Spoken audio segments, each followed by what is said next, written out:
Boa tarde, bem-vindos à nova live do Museu Egípcio Rosa Cruz. Hoje nós vamos falar sobre o templo no Egito Antigo. O Everson vai começar falando hoje a respeito da arquitetura, da construção dos templos, e eu vou falar depois do ritual diário e da relação também com os sacerdotes. Muito bem. Pessoal, então, muito boa tarde, Então, em primeiro lugar, para a gente poder falar sobre um pouquinho da arquitetura dos templos e como que era o procedimento de construção deles, nós temos que remeter, então, à questão da mitologia egípcia, Então, é impossível falar da arquitetura egípcia sem falar, realmente, da mitologia, porque é ela quem vai trazer, realmente, as explicações. E, mais uma vez, essas explicações elas vão vir a partir de textos, muitas vezes, funerários, Então, como, por exemplo, o texto das pirâmides, o texto do livro dos mortos, o livro das portas, Então, essa arquitetura, ela acaba sendo refletida, realmente, no imaginário egípcio e também aí nas mitologias, nas crenças que eles possuíam.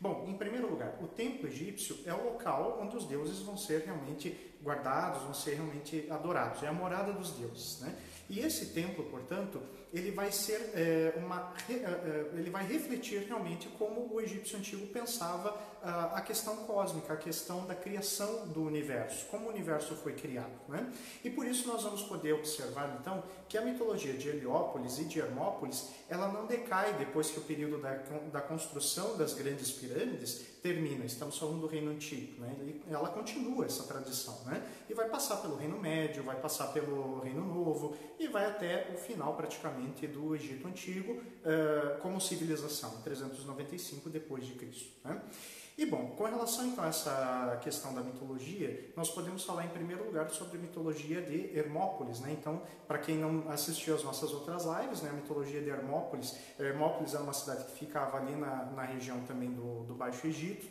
E Hermópolis é justamente a cidade que fala sobre a Ogdoada, ou seja, um conjunto de 8 deuses que formavam um oceano caótico chamado Num, aquele oceano primordial, da onde há o mundo da antecriação, ou seja, o mundo anterior à criação dos deuses, E Heliópolis, que é uma cidade próxima também, é a cidade do deus Sol, onde o Sol, o deus Ra, era adorado, E, portanto, essa mitologia, as duas mitologias se complementam, onde dizem que do oceano caótico surgiu a montanha chamada Ben-Ben, Então, o primeiro pedaço de terra que existia, que passou a existir para a criação do universo, e de dentro dessa montanha surgiu Ra, o deus Sol, E a partir aí de sua saliva, ele acabou criando também aí as outras divindades. Então, é dessa maneira, portanto, que o egípcio antigo concebia a construção, a constituição do mundo, Então, nós temos, primeiramente, um local da antecriação, Então, que é o que nós vemos com a mitologia de Hermópolis, e o local da criação, que é o que nós vemos com a mitologia de Heliópolis, Falando um pouquinho de Apep, Então, que era a arqui-inimiga de Ra, ela fazia parte do mundo da antecriação, mas ela não era uma dessas divindades, Então, adormecidas. E ela procurava também destruir a criação dos deuses, Então, nós vamos observar que a Apep, Então, ela não representa exatamente o caos, mas sim ela representa o não criado, o retorno àquilo que não deveria existir, Bom, e falando como essa mitologia se reflete na arquitetura do templo, ela é muito parecida, portanto, com a arquitetura da pirâmide, apesar de que visualmente são construções diferentes, mas a ideia é a mesma, Então, em primeiro lugar, quando nós falamos do perímetro, Então, em que o templo acabou sendo estabelecido, nós vamos encontrar, principalmente aí a partir do período ptolomaico, uma enorme construção que é, na verdade, um muro, Então, esse muro é chamado de períbulos, E como que esse muro? Vocês podem observar aqui numa fotografia, então, do templo de Karnak,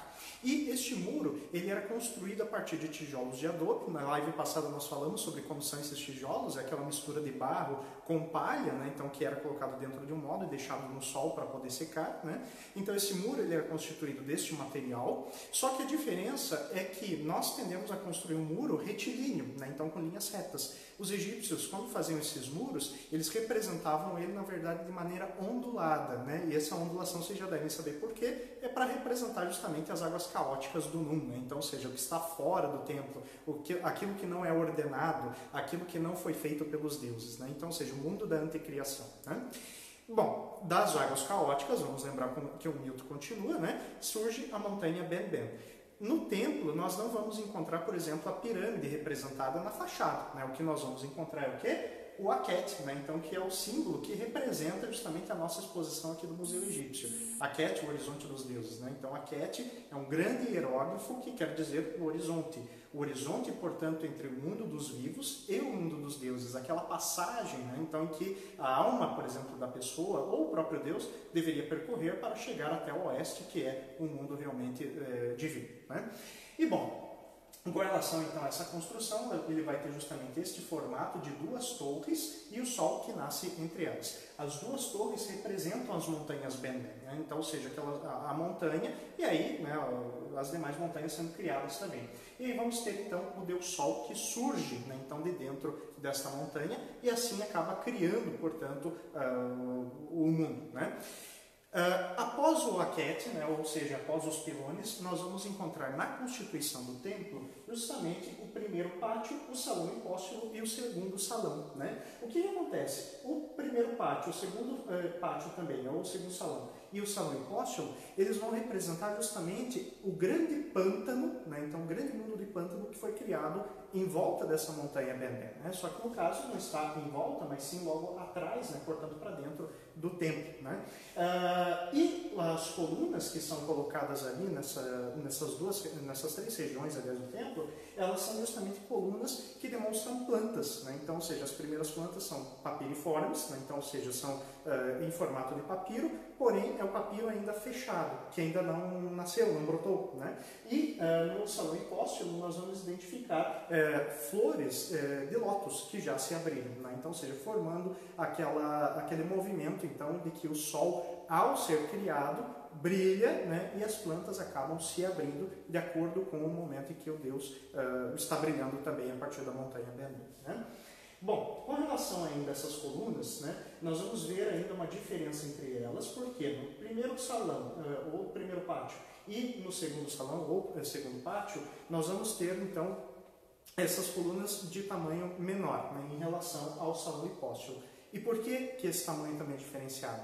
Tem relação com o movimento das plantas de crescimento, né? Então, ou seja, se o sol ele nasceu, mas ainda não bateu, né, então nessas plantas, elas acabam não crescendo também. Agora, a partir do momento que os seus raios batem nas plantas, elas tendem a crescer. Então, as colunas, na questão da arquitetura, ela procura imitar, né, então, justamente esse universo pantanoso no início da criação do universo também, né? Então, isso é muito interessante. Com relação ainda aos templos, eles eram fechados, né? Então, ou seja, hoje nós temos aí várias áreas que estão abertas, mas é porque o teto acabou ruindo, né? Então, de acordo com o tempo que se passou e falta de manutenção também, né? Então, o salão hipóstilo, por exemplo, ele era completamente fechado.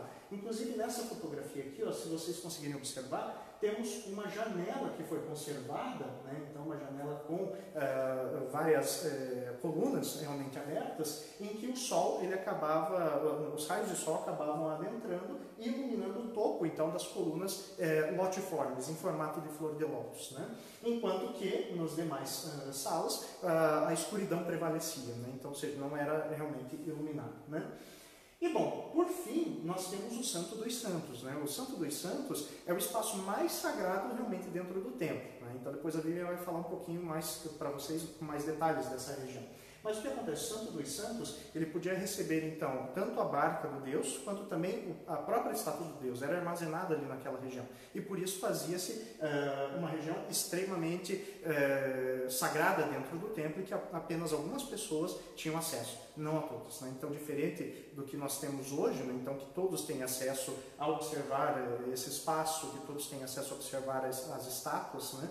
Para o egípcio antigo não era bem assim que funcionava, apenas uma seleta equipe poderia realmente observar a estátua do Deus, né?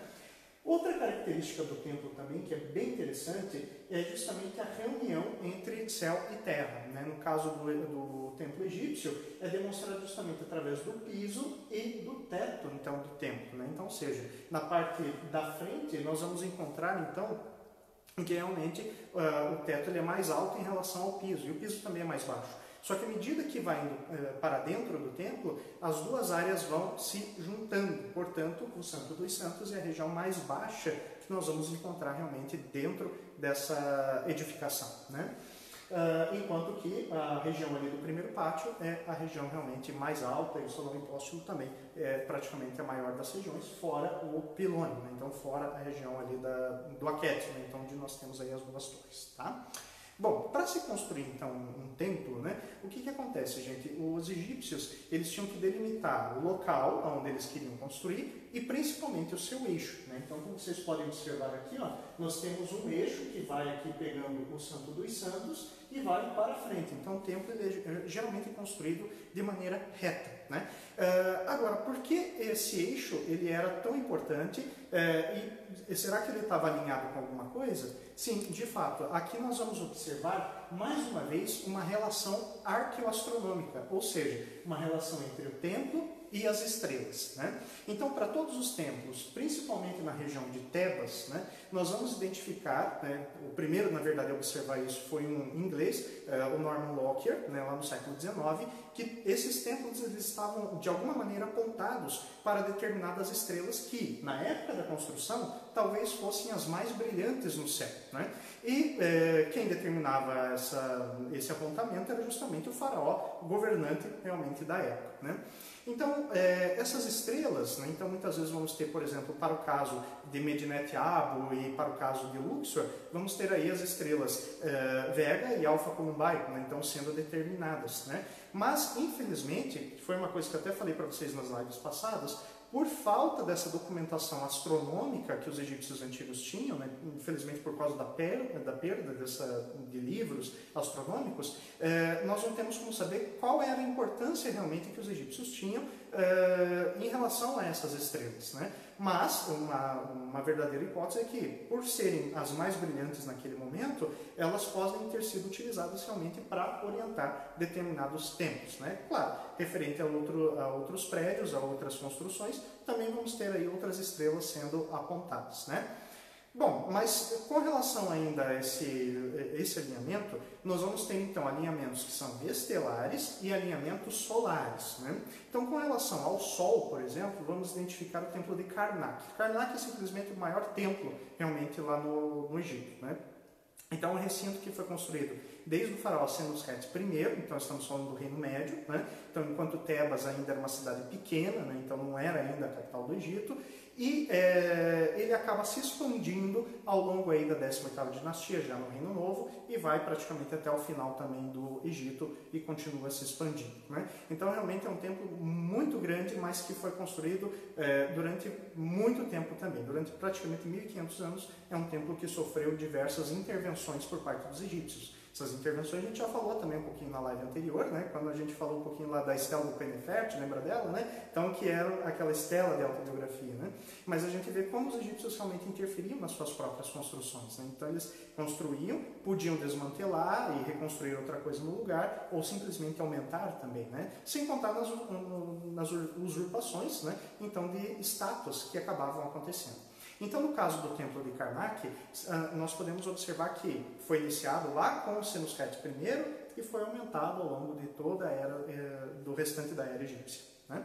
Bom, sobre o alinhamento do templo de Karnak, nós vamos ter um único alinhamento solar, né? Então, este alinhamento solar é uma coisa realmente impressionante, está alinhado com o solstício de inverno, né? Então, na verdade, com o nascer do sol desse período.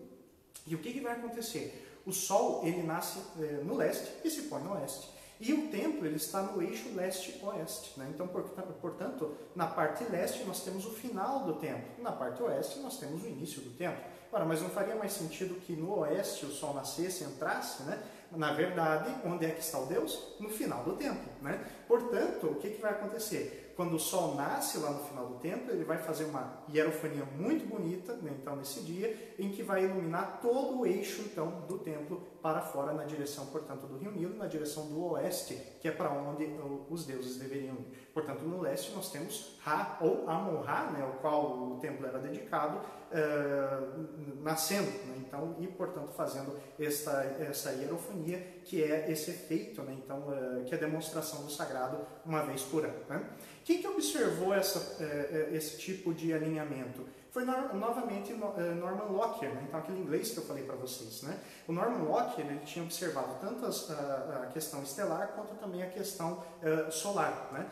E bom, só que naquele momento ele propôs que houvesse também um alinhamento oeste, né? Mas se o Sol se põe no oeste, por que não tem esse alinhamento então no Templo de Karnak?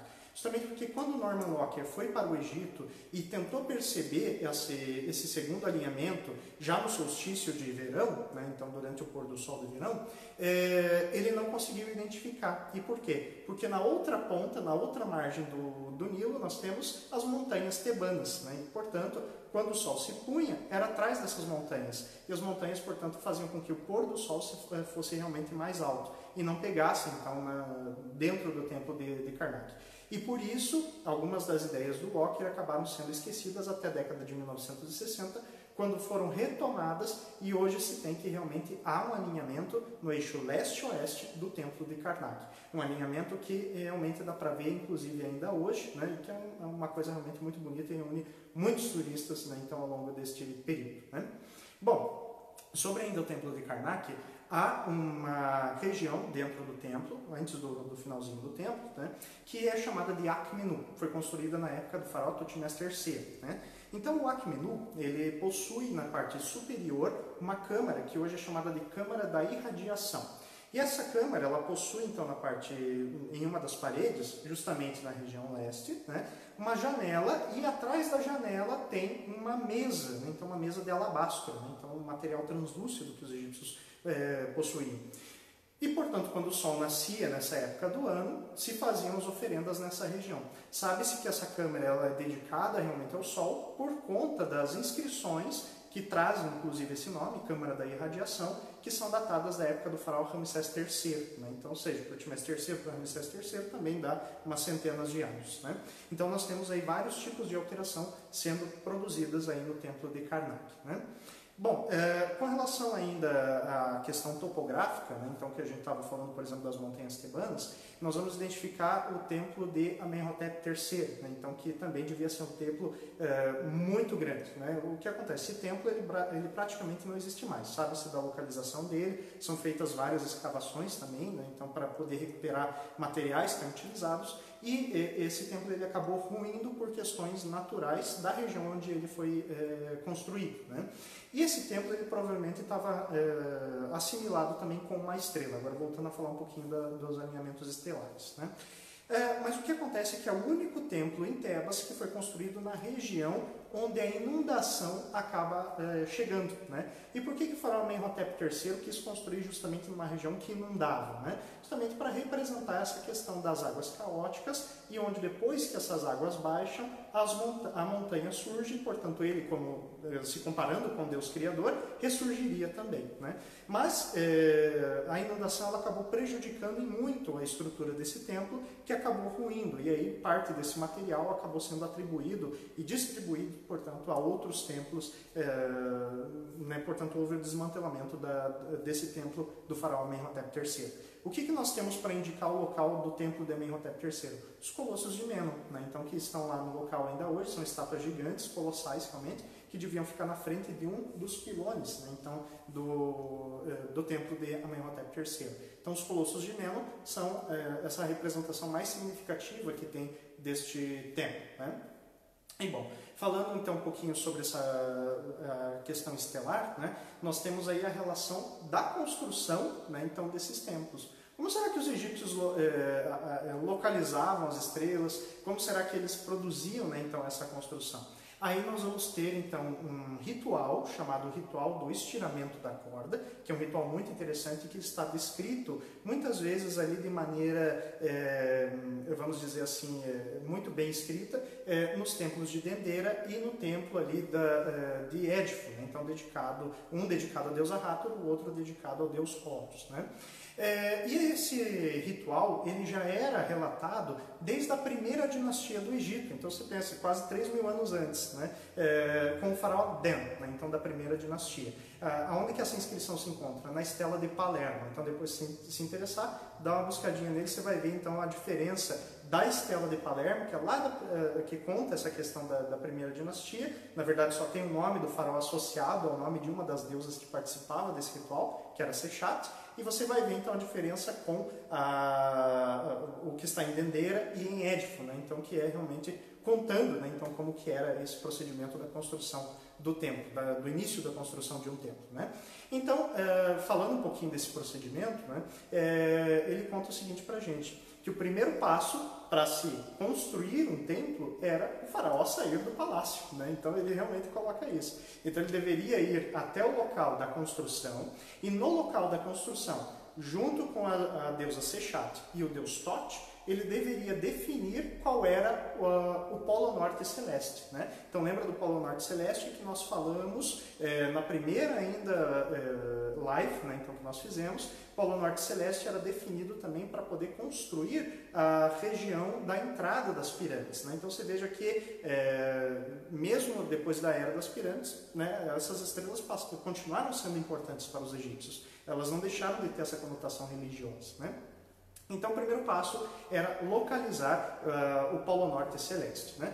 E como que o faraó faria isso, né? Então, ele, junto com a deusa Sechat, ele faria, então, através de dois instrumentos. Primeiro, uma corda. Segundo, uma espécie de porrete ou um palanque, né? Então, que eram colocados no chão, né? E com porrete, provavelmente, ele deveria martelar aquilo no chão, né? Então, que ele queria construir, né?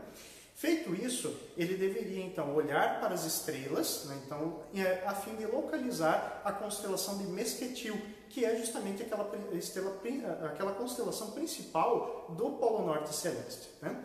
Observado, portanto, este Polo Norte Celeste, localizada a constelação de Mesquetil, se definia, portanto, este Polo Norte. E em seguida, ele deveria apontar, então, a estrela que mais estivesse próxima e que mais fosse brilhante, portanto, para definir o eixo principal deste novo templo, né? E bom, feito isso, né, então o procedimento ele continua dizendo que o deus Thoth deveria segurar um instrumento chamado Merhit, né? Então, para mostrar ele, nós temos aqui um outro banner, então me segue aqui, ó, faz um favor, né? Em que nós vamos observar aqui, ó, né? Então, como que devia ser esse tipo de observação. O Merkit, vocês podem observar aqui na representação, se trata de um pêndulo, né? Então, segurado por uma corda. Esse outro instrumento aqui, ó, é um instrumento chamado Bai, né? Então, Bai, ele era um instrumento feito a partir de uma folha de palmeira que tinha na sua ponta mais grossa um vezinho, né? Então, que era cortado e servia de mira para ver se a estrela estava realmente apontada e estava realmente no eixo, né? Bom, então nós vamos identificar que eram utilizadas essas duas ferramentas. Porém, né, em Dendera e em Édifo, nós não temos o uso do Bai sendo relatado, apenas do Merkit. Mas sabe-se que esses dois instrumentos eram utilizados da mesma forma, né?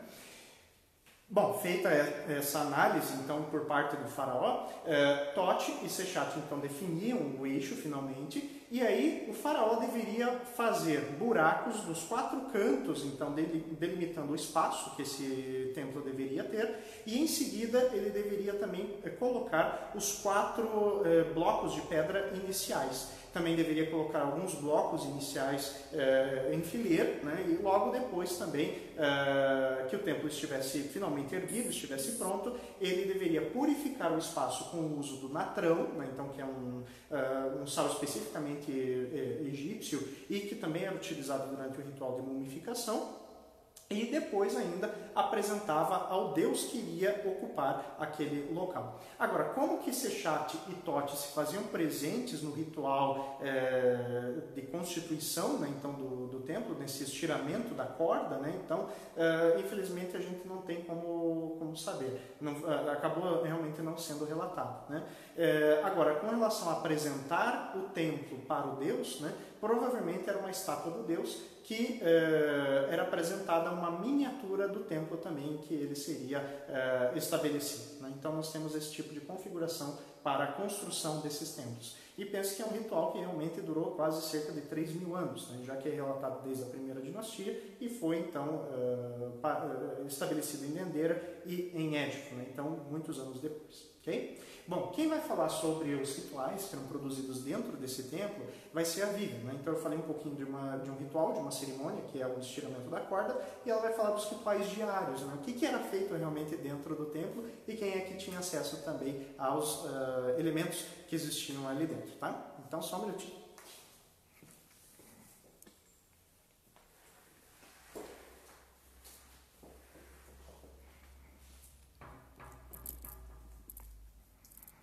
Bom, gente, então, boa tarde. Eu vou dar continuidade, então, falando a respeito, principalmente do ritual diário que deveria acontecer em todos os templos do Egito Antigo. Para a gente poder falar a respeito disso, nós temos que pensar, na verdade, sobre, primeiro, a função do faraó, né? O faraó, na verdade, ele era o elo que ligava os homens aos deuses, ao mundo divino. Por conta disso, na verdade, o faraó era o sacerdote oficial do Egito, o único sacerdote. Era aquele que deveria fazer todos os ritos dedicados às divindades. Agora, mesmo sendo em alguns momentos um Deus vivo, é basicamente impossível você estar presente em todos os templos dedicados aos deuses. Por conta disso, então, os sacerdotes seriam homens escolhidos pelo rei para que fizessem, então, o ritual diário em seu nome, né? Então, nós temos, em especial, o primeiro sacerdote, o primeiro servidor do Deus, que seria o responsável, ou melhor, o representante do faraó nos templos para executar o ritual diário. Nós temos, é claro, uma grande hierarquia entre os sacerdotes. O número de sacerdotes entre os templos também variava muito. O Everson falou bastante de Karnak, um dos principais templos e maiores templos do Egito, que com certeza haviam muitas pessoas que atuavam, né, no serviço dedicado ao Deus. Possivelmente em templos locais e menores, né, esse grupo de servidores também era menor. Mas em geral, que profissionais que nós encontramos ali? O primeiro servidor, como eu comentei com vocês, né, o primeiro servidor do Deus, que representaria o faraó. Nós temos o Itnecher, que seriam os sacerdotes chamados de pai do Deus. Nós teríamos também os Hemnecher, que seriam os sacerdotes do Deus. Teríamos sacerdotes leitores, responsáveis pelas leituras, né, dos hinos dedicados às divindades. O Everson mostrou ali a respeito de um dos rituais, seríamos os sacerdotes astrônomos, que também, através da posição das estrelas, eles saberiam indicar qual seria o momento correto do início do rito. E, em especial, grande parte dos sacerdotes que auxiliavam eram chamados os sacerdotes Wab. Wab é uma palavra egípcia que significa puro. Então, são os sacerdotes puros. E aqui, pequenininha, a gente tem uma estatueta justamente de um sacerdote em posição de adoração e representado como geralmente estavam esses sacerdotes. Porque para que eles estivessem no seu ofício, era necessário a purificação. Então, por exemplo, antes do ritual diário, ainda mesmo antes do sol nascer, eles iam ao lago sagrado, que era uma das partes do templo, se purificar. Mas além dessa purificação, tinham certos comportamentos que os sacerdotes deveriam tomar. Então, nós estamos vendo que ele é careca, né? Então, nós conseguimos reconhecer na iconografia, na estátua egípcia, a representação do sacerdote, porque eles raspavam os pelos do corpo. O pelo era tido como algo relacionado à impureza. Então, por conta disso, né, no momento que você estava a serviço do Deus daquele templo, você raspava os cabelos e raspava os pelos do corpo. As roupas também. Então, geralmente, apenas roupas feitas de linho e as sandálias feitas de papiro, nada de origem animal. Também tinham certas restrições alimentares e, claro, que também sexuais, né? Essa questão alimentar variava também muitas vezes de templo para templo. Então, por isso que nós não temos uma receita que serviria para todos, justamente porque está associado também a cada especificidade, né, de um deus egípcio. Então, por isso que a gente também tem essa diferença. Bom, mas por que realizava-se, né? Qual que era a importância de realizar o ritual diário? O Everson lembrou a respeito da criação do mundo e que o próprio templo representava essa criação, né?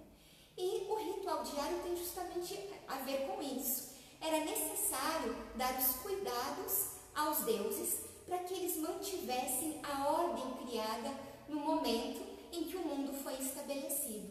Então, na verdade, o faraó, que eu comentei com vocês que ele era o principal sacerdote, qual que é a principal função dele? A manutenção da ordem cósmica criada pelos deuses. E o ritual diário, o que ele vai representar? Justamente isso. É o cuidado que eles tinham com as divindades para manter, né, também essa ordenação cósmica criada pelos deuses.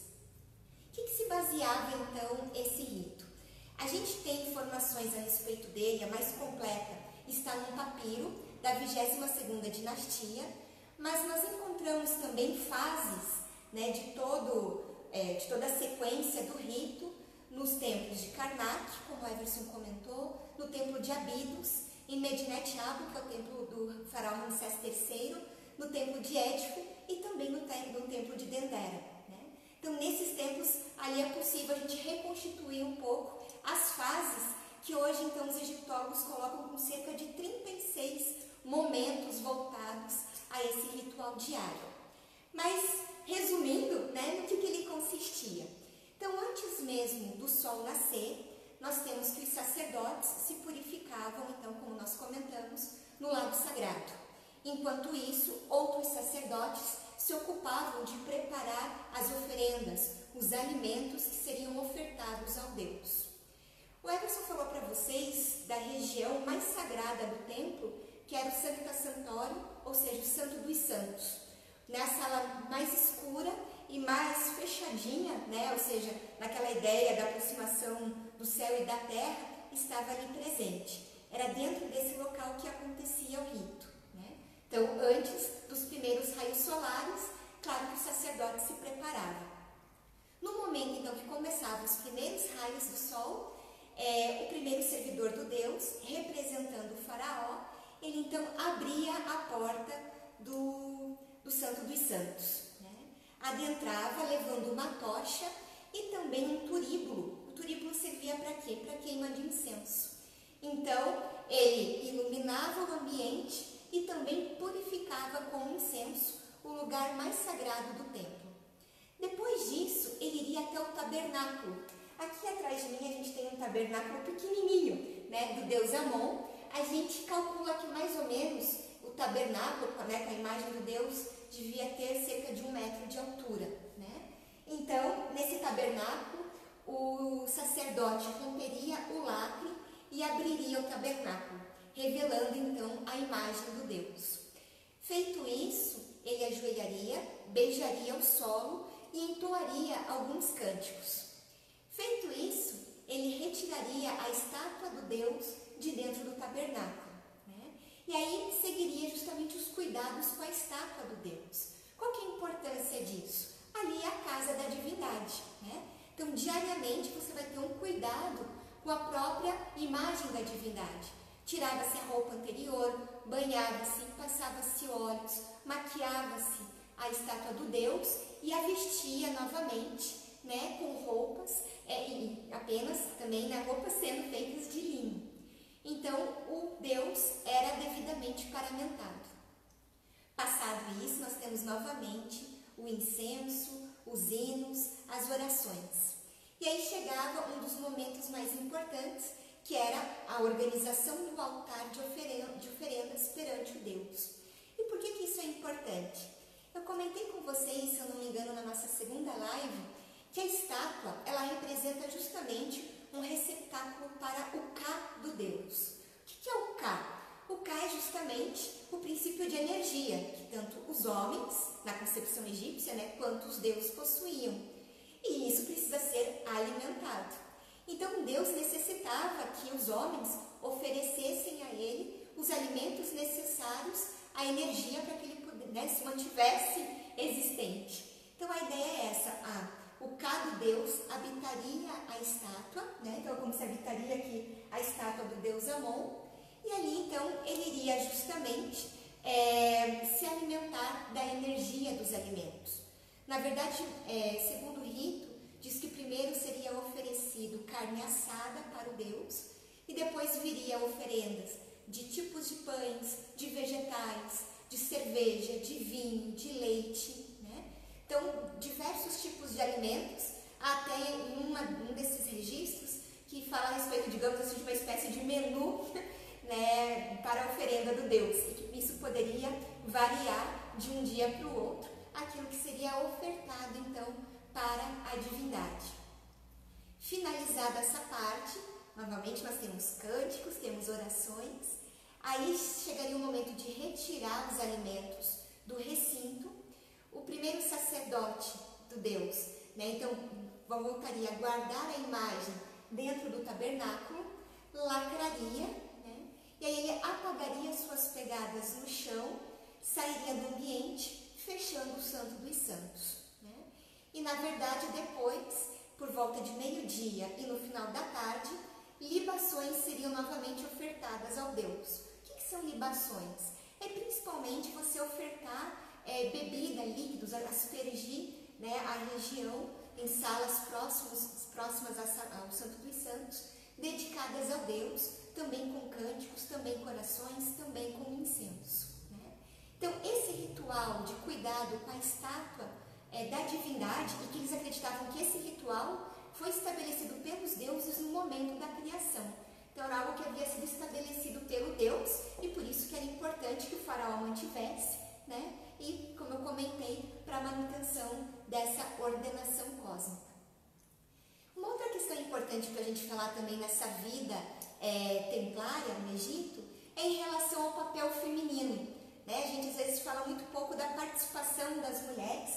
Vou chegar aqui mais pertinho então agora dessa vitrine, para nós falarmos sobre mulheres, se nós tínhamos ou não a ocupação de sacerdotisas.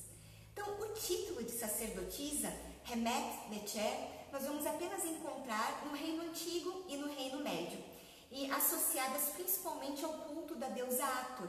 Hathor é a deusa da feminilidade, da música, né, do amor, dos prazeres da vida. E, principalmente no Reino Antigo, nós temos que a sacerdotisa da deusa, ou seja, Hemet Necher, era muito semelhante ao cargo de Hem Necher, do sacerdote do Deus. Então, praticamente, nós temos mulheres que, nesse período do Reino Antigo, exerciam funções sacerdotais muito semelhantes e que a gente também percebe ainda no Reino Médio. Porém, ao longo da história egípcia, os principais títulos associados à mulher que nós vamos encontrar é como cantora ou musicista de um determinado templo, né? Ou seja, de uma determinada divindade. E isso nós vamos encontrar bastante, principalmente a partir do Reino Novo, a partir da 18ª dinastia. Então, o que nós podemos afirmar com certeza é que as mulheres atuavam nos cânticos, nas danças, tanto em rituais quanto nas festas dedicadas às próprias divindades. Em especial no Reino Novo, então, nós vamos ter muitas representações em tumbas egípcias, mostrando, então, na tumba da família, né, o esposo e a esposa, nesse título, então, para a mulher como cantora ou como musicista, e aí o nome do Deus associado. Geralmente nessas representações, nós temos essas mulheres portando dois instrumentos que realmente demonstravam a sua função. O sistro, que é essa espécie de chocalho que a gente pode ver aqui, que na verdade, então, com certeza elas davam o ritmo, né, à dança, com a efígie justamente da deusa Hathor, né? Então temos aqui dois exemplos de sistros e também um colar chamado menat. O menat também tinha um peso com a imagem da deusa e ele era formado por diversas contas. Aqui atrás nós temos uma sacerdotisa, Dama Tuia, ela segura nas mãos um menat, um colar. E a verdade seria então que conforme o ritmo que elas fizessem, uma conta bateria na outra, então também concedendo o ritmo, possivelmente a dança. E uma coisa bacana também que a gente encontra durante o Reino Novo é um título de possivelmente a grande dançarina, no sentido de que nós tínhamos grupos de dançarinos, né? E há então em algumas tumbas esse título que demonstra então que haveria uma mulher numa uma posição superior às outras dançarinas, né, a trupe, digamos assim, de dançarinas de um determinado templo. Infelizmente, a gente não tem como saber se ela, como nós tínhamos dançarinos, também tínhamos cantores, se essa posição também se dava em relação aos homens. Mas é possível a gente afirmar que isso realmente acontecia em relação às mulheres. E aí, ainda falando também da própria participação feminina nesse processo religioso, a gente não pode deixar de mencionar um cargo específico da realeza, né, da realeza porque eram mulheres reais que assumiram esse cargo, que é justamente como esposas do Deus.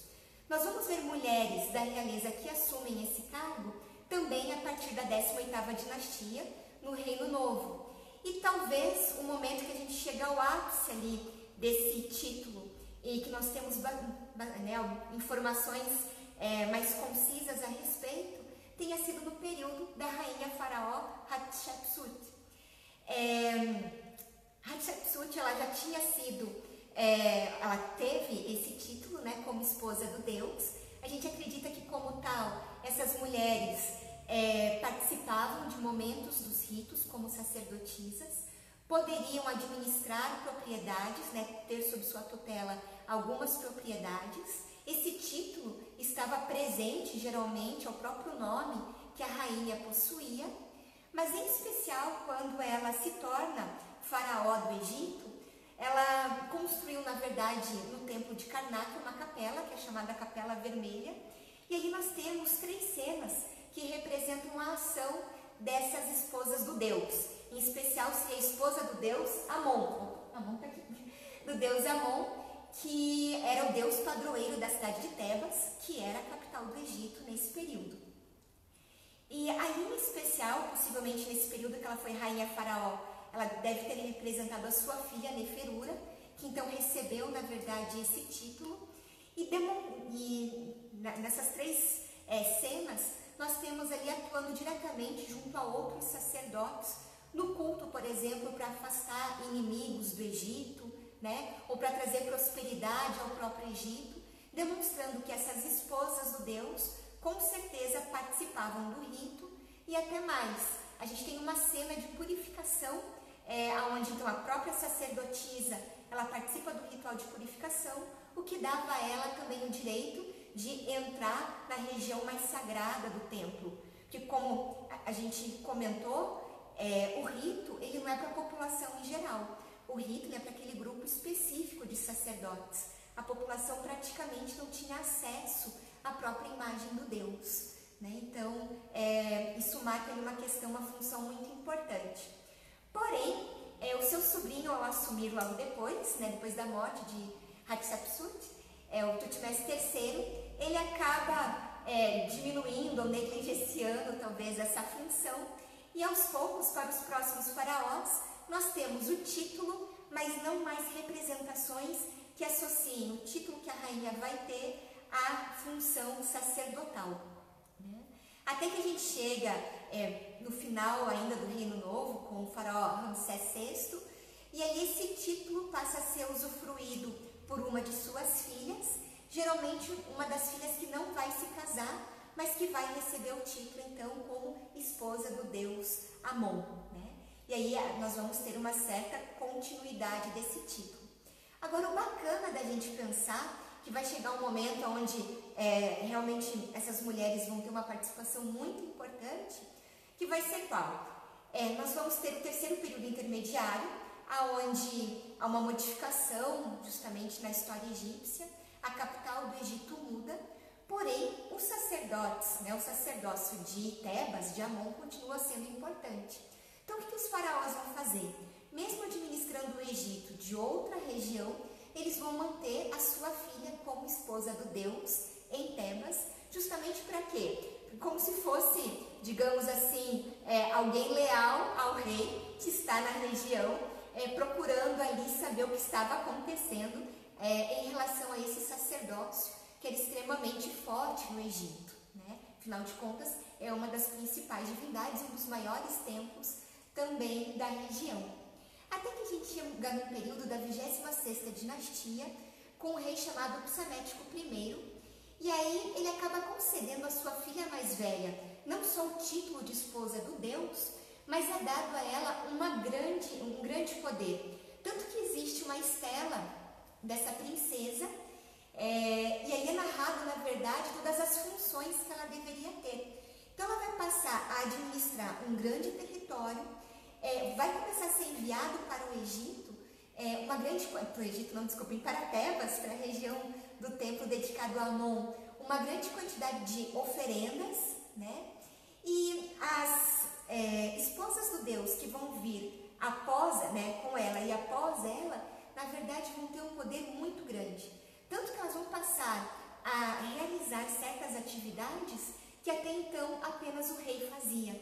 Então elas vão passar a adorar o Deus, a fazer as oferendas para o Deus. Inclusive, elas vão passar a ter 2 nomes, sendo um dos seus, o seu prenome relacionado à deusa Mut, que segundo, que para os egípcios Mut era a consorte de Amon, então, ou seja, elas são equiparadas à própria deusa, e elas ainda têm o seu nome escrito num cartucho, coisa que até então, que está o nome do rei escrito no cartucho, está associado ao deus Sol.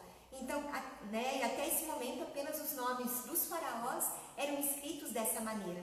E essas esposas do Deus, embora fossem princesas, elas vão ser representadas como grandes esposas, né? Então, com isso, a gente consegue imaginar o poder que essas mulheres, em Tebas, como esposas do deus Amon, acabaram desfrutando. E uma coisa, essa questão do sistro, continuou existindo, porque elas, quando desejavam, no momento do rito, para acalmar o Deus, para deixar o Deus feliz, alegre, para espantar a raiva do Deus, elas tocavam um sistro, essa era uma das funções delas, tocarem um sistro para Amon, justamente para apaziguar o Deus, e com isso realmente manter a ordenação cósmica criada, como a gente já falou, no momento ali em que os deuses conceberam o mundo. E aí isso é uma questão que eu acho que também é bacana da gente comentar em relação à estátua do Deus, porque eu falei que o rito ele era particular, fechado, onde a população ela só tinha acesso até basicamente a entrada do templo, Boa parte do restante do templo ficava apenas para os sacerdotes. Mas haviam períodos em que a população teria acesso à estátua. E quando que isso acontecia? Teria acesso à imagem do Deus. E quando que isso aconteceria? Nas festividades, Então, claro que dependia de cada localidade do Egito, teríamos justamente as festas dedicadas aos mais diversos deuses, e nesse momento, em procissão, a imagem do Deus saía do templo em uma barca, que era carregado pelos sacerdotes Wali, que está desse ladinho aqui, E aí então seria um momento onde a população poderia ver, ter contato com a imagem da divindade. E uma coisa bacana também é que elas poderiam fazer perguntas para os deuses. E o primeiro sacerdote do Deus seria o responsável então por transmitir, como representante do faraó, transmitir a mensagem ou a vontade das divindades à população, tanto que aqui na Morte a gente tem a Avenida de Esfinges, que representa a Avenida de Esfinges que existe, que foi construída na cidade de Tebas, hoje Luxor, que liga os templos de Luxor a Karnak, justamente numa das principais festividades dedicadas ao deus Amon, que era a festa de Opet. Então, para a gente ter uma ideia da importância também das procissões, das festividades dedicadas aos deuses egípcios. Everson, a gente tem alguma pergunta? Sim, na verdade nós temos uma pergunta que é sobre estrelas, Então, que é do Carlos Gabriel Stabs, E ele nos questiona o seguinte, Ele dá os parabéns, E ele questiona sobre o simbolismo das estrelas mais brilhantes que orientavam a construção dos templos, Então, se elas seriam identificadas com determinados deuses, Bom, sim. Com relação então a essas estrelas, Carlos, o que acontece? Infelizmente, todos os textos que eram puramente de observação astronômica, esses textos eles se perdem. Então, o que nós temos para nortear um estudo em relação à astronomia do Egito Antigo e provar que um determinado alinhamento realmente deveria existir e ser importante para o egípcio antigo? Nós vamos encontrar, na verdade, em textos funerários, né? Então, por exemplo, o texto do livro de Nut, né? Então, da deusa do céu, o texto das pirâmides, vamos encontrar formas do livro dos mortos, vamos encontrar tetos astronômicos também, por exemplo, no templo de Dendera, onde inclusive vamos encontrar constelações, né? Então, egípcias do zodíaco, né? Vamos, é claro, já de influência também grega, né? E vamos encontrar também o teto astronômico, por exemplo, da tumba de Senenmut, né? O arquiteto do templo funerário da rainha faraó Hatshepsut, né? Agora, o que acontece? Com relação a essas estrelas, né? O que determinava essa importância devia ser realmente uma relação entre divindades, né? Então, por exemplo, em relação aos planetas, né? Então, planetas visíveis, né? Então, como por exemplo hoje nós temos Vênus, Marte, né? Os egípcios também observavam e eles notavam que esses pontos brilhantes no céu tinham movimentos diferentes e por isso muitas vezes associavam a Sete e a Horus também, formas, né? Então, desses dois deuses, né? Vamos encontrar, por exemplo, várias constelações também desde a época do Reino Antigo, né? Então, ou seja, já falando aí novamente do texto das pirâmides, a própria constelação de Mesquetil. E por que ela é tão importante para o egípcio antigo? Porque ela delimita o norte verdadeiro para os egípcios antigos, né? Então, ela está todas as noites no céu, ela gira, ela não se põe, né? Então, abaixo da linha do horizonte. Então, eles têm certeza que essa constelação ela está demarcada, né? Mas, infelizmente, como por exemplo, Alpha Columbae, né? ou constelação de Pomba também, né? E a própria Estrela Vega, infelizmente nós não temos informação sobre como essas estrelas elas se aplicam dentro da mitologia egípcia, porque a documentação infelizmente desapareceu ou não foi encontrada, né? Mas se tem este alinhamento que é produzido, né? Então devia ser realmente bem evidente ali na época da construção desses templos, né? Mas, eu tinha até explicado na nossa primeira live, que para você poder definir que um determinado alinhamento realmente exista e seja realmente reconhecido dentro da egiptologia como um verdadeiro alinhamento, você tem que ter também a documentação, né? Então, ou seja, por isso que você tem que ter certos cuidados, né? Então, na hora de se afirmar que há um alinhamento. Mas a egiptologia também reconhece que há uma documentação que infelizmente desapareceu, que infelizmente não sobreviveu até a nossa época. Tá? Mas existem realmente estrelas que são muito importantes. Por exemplo, o Sírio, né? Então, que era identificado também com Isis Supedete, né?